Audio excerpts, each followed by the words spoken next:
Target ng Department of Agriculture na magtayo ng mega food hub sa susunod na 3 taon. Layo nitong maibsan ang sobrang taas o baba ng supply at presyo ng mga produktong pang-agrikultura. Si Vel Custodio sa sentro ng balita.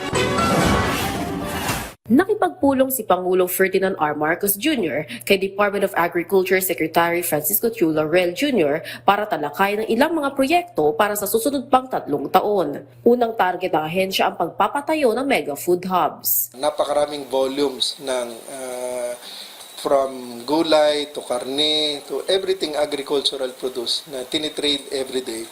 And then meron sa palibot nito, meron mga cold storages and all support infrastructures. Makatutulong anya ito para maibsan ang sobrang taas o baba ng supply at presyo ng mga produktong agrikultura at maiwasan ng insidente kagaya ng itinatapong kamatis. The President initially agreed on these concepts.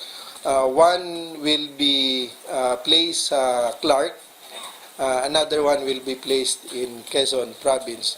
Yung Clark to serve yung North Luzon, and then Quezon will serve yung Southern Tagalog plus Bicol.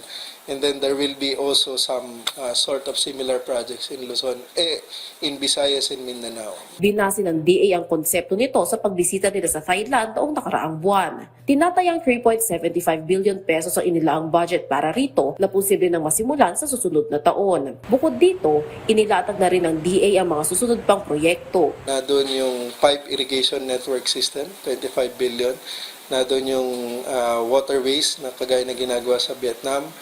Na doon yung white revolution, ang pagtatayo ng mga greenhouses natin para magamit din yung ating fertigation at saka drip irrigation, and then yung massive replanting for coconut, among others. Alinsunod ang mga proyektong ito sa layunin ng Pangulo para sa food security.